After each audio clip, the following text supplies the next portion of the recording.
नमस्कार दोस्तों, फिर से स्वागत है आपका ज्योतिष वर्ष में, जहां हम हर बार कुछ नया, रोचक और अद्भुत ज्योतिष ज्ञान आपके साथ साझा करते हैं। आज हम एक ऐसी खास अवधि के बारे में बात करेंगे जिसे हम अक्सर सुनते हैं, खरमास। क्या आपको पता है कि यह समय क्यों आता है और क्यों इसे शुभ कार्यों के लिए नकारात्मक माना जाता है? आज के इस वीडियो में हम जानेंगे सूर्यदेव की धीमी गति, पौराणिक कथाएं और इससे जुड़ी ज्योतिषीय बातें जो शायद आपने पहले कभी नहीं सुनी होगी। तो चलिए शुरू करते हैं इस दिलचस्प सफर को। तो सबसे पहले समझते हैं कि खरमास आखिर होता क्या है। खरमास एक ऐसी अवधि है जो हर साल आती है और इसे अशुभ माना जाता है।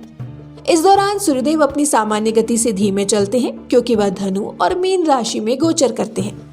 यही वह समय है जब सूर्य के रथ के घोड़े थक जाते हैं और उन्हें विश्राम की आवश्यकता होती है। जब घोड़े थकते हैं तो सूर्यदेव का रथ भी धीमे चलता है। यही कारण है कि इस दौरान किए गए शुभ कार्यों में रुकावटें आ सकती हैं। तो क्या आप सोच रहे हैं सूर्य की धीमी गति का हमारे जीवन पर क्या असर हो सकता है? चलिए आगे जानते हैं। तो दोस्तों, अब सुनिए इस दिलचस्प पौराणिक कथा को जो इस खरमास की कहानी को और भी दिलचस्प बनाती है। एक बार की बात है, सूर्यदेव के रथ के घोड़े थककर चूर हो गए थे। अब सूर्यदेव के पास एक ही रास्ता था। उन्होंने अपने रथ के घोड़ों को विश्राम देने के लिए खरों यानी कि गधों को रथ में जोड़ लिया। खरों की गति धीमी थी और जब घोड़ों की जगह खरों ने रथ खींचा तो रथ की गति भी धीरे धीरे धीमी पड़ गई। अब जब सूर्यदेव एक माह बाद वापस उसी तालाब के पास पहुंचे तो उन्होंने खरों को निकालकर फिर से घोड़ों को जोड़ लिया और सूर्यदेव की गति फिर से तेज हो गई। इस पूरे घटनाक्रम के कारण ही इस महीने को खरमास कहा जाता है। अब आप सोच रहे होंगे, क्या सच में ऐसा हुआ? पौराणिक कथाओं में ऐसे ही चमत्कारी घटनाएं होती हैं जो हमें एक गहरी समझ देती है कि हमारे जीवन में हर घटना का एक कारण होता है और हर चीज का अपना समय होता है।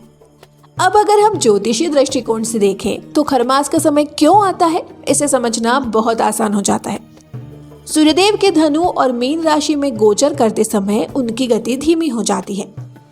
सूर्य को ग्रहों का राजा माना जाता है और उनकी ऊर्जा हमारे जीवन के लिए बेहद महत्वपूर्ण है। जब सूर्य की गति धीमी हो जाती है तो उनकी ऊर्जा का प्रभाव कम हो जाता है, जिससे पृथ्वी पर जीवन की ऊर्जा भी प्रभावित होती है। यही कारण है कि इस समय किए गए शुभ कार्यों में सफलता कम मिलती है और यही वह समय है जब हमें थोड़ा रुककर सोचने की आवश्यकता होती है। सूर्यदेव की धीमी गति हमें ये सिखाती है कि जीवन में कभी कभी हमें खुद को धीमा करना चाहिए। जैसे सूर्यदेव ने खरों को रथ में जोड़ा, वैसे ही हमें भी जीवन में कभी कभी ठहर कर खुद को रिचार्ज करने की आवश्यकता होती है। अब खरमास का महत्व और इसके सावधानी पूर्ण पहलुओं के बारे में बात करते हैं। दोस्तों, इस दौरान शुभ कार्यों जैसे विवाह, गृह प्रवेश और यात्रा आदि को टालने की सलाह दी जाती है, क्योंकि माना जाता है कि इस दौरान किए गए कार्यों में विघ्न आते हैं और भगवान सूर्यदेव का आशीर्वाद नहीं मिलता।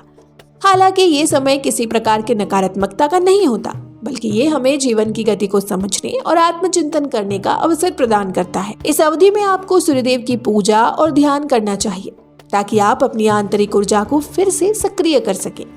ये समय आत्म समझ और संतुलन बनाने का है ताकि बाद में जीवन में आने वाली चुनौतियों का सामना आप बेहतर तरीके से कर सकें।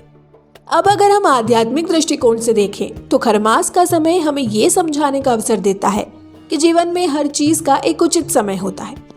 सूर्यदेव के रथ के घोड़े और खरों की कहानी हमें ये सिखाती है कि कभी कभी हमें भी जीवन की गति को धीमा करना चाहिए ताकि हम खुद को रिचार्ज कर सकें और आगे बढ़ने के लिए तैयार हो सकें। ये समय हमें मानसिक शांति और आत्मिक उन्नति प्राप्त करने का भी मौका देता है।